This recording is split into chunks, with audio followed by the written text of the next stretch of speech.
Hi guys, so today I'm gonna do a review on this Bauma AG 20-ton petrol driven hydraulic log splitter. This has just arrived today. I bought this online and I'm very curious to see how it's gonna work.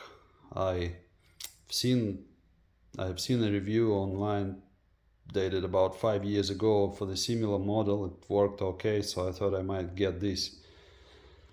And so tonight I just put it together, and hopefully tomorrow, if the weather permits, we will give it a run for its money.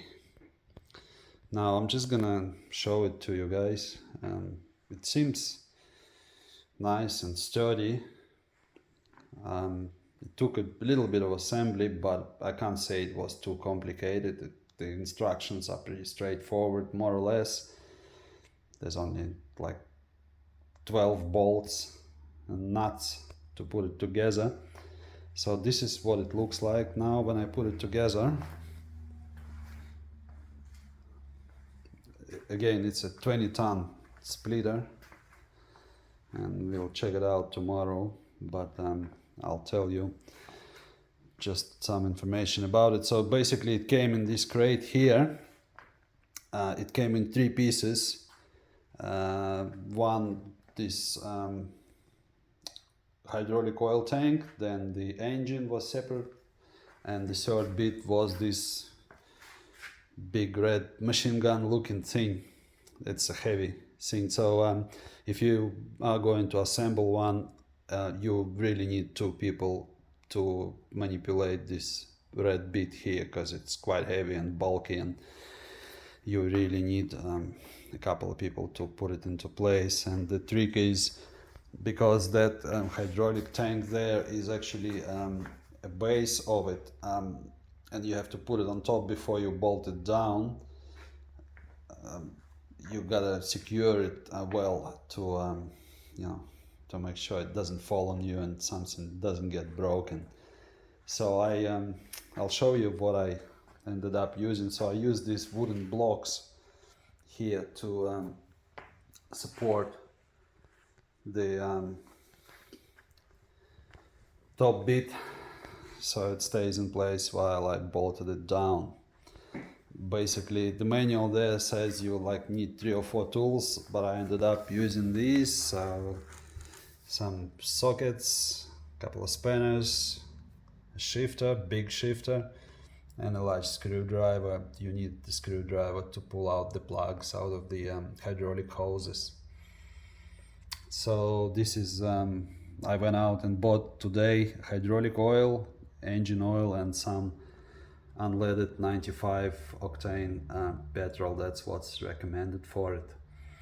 Now with the oils, there is the spec sheet that comes with it does say that you need about 11 liters of oil, but it says tank holding capacity 7. I suppose the rest of it will go into all the hoses and into the cylinder. So for now I put into the holding tank probably about 9 liters. Again, the manual says in total you need 2.5 gallons. I suppose it's because it's American thing. And yeah, for now there's about 9 there, and tomorrow when I run it, I'll probably have to fill it in some more. This is the engine oil that I'm going to use.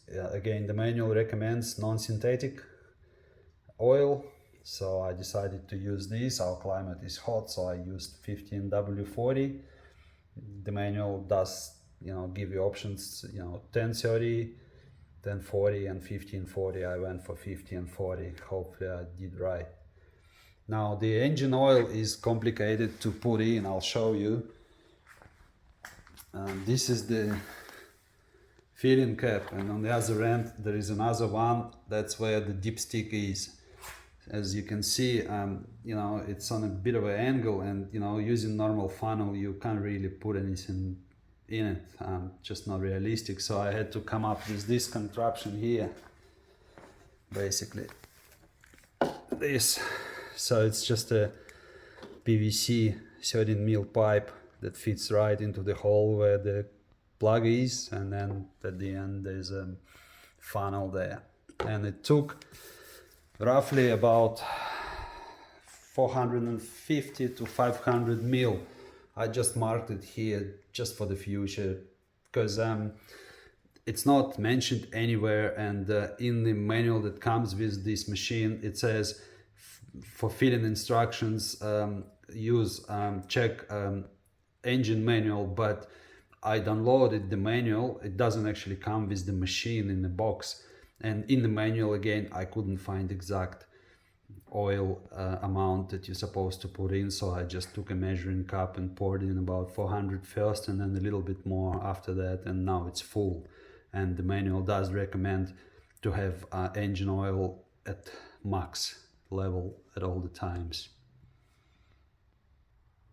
Now I had to connect the hydraulic hose here into the pump and into the tank, and this flexible hose I also had to connect to the pump and the tank. That's the inlet pipe for the pump, and obviously other two hoses are working pressure hoses. You really gotta be sure that you tighten them well, and it comes in a set with all the bolts and all. It comes with two O-rings that you're supposed to put in when you fit the hoses.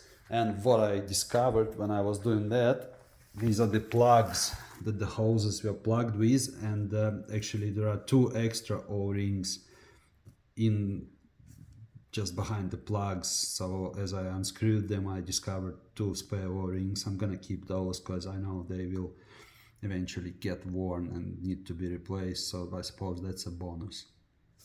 It also came with this spark plug wrench, I suppose, to get the spark plug out, and that'll be about it.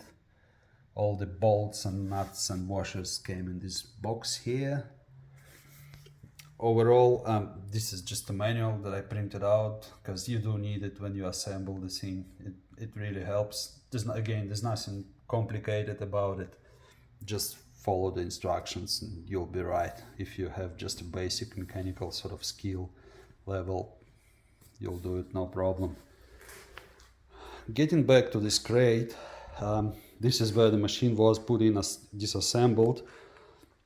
The crate is pretty good, but inside it wasn't packed all that well. Like, I mean, luckily I suppose my crate wasn't bouncing around too much, but the components weren't quite well secured inside the box, and I suppose if at some point that box gets shaken violently, there is a chance that the engine might get damaged. It seems like the most brittle part of this machine, so I guess that's something that could be done better. But again, it all sort of arrived undamaged, I suppose, so I suppose the packaging was sufficient.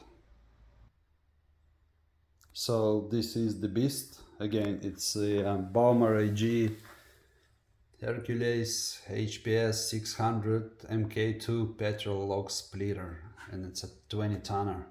So tomorrow, weather permitting, we'll give it a run and see what it can do. Hopefully it'll happen tomorrow. We won't have rain as we did today.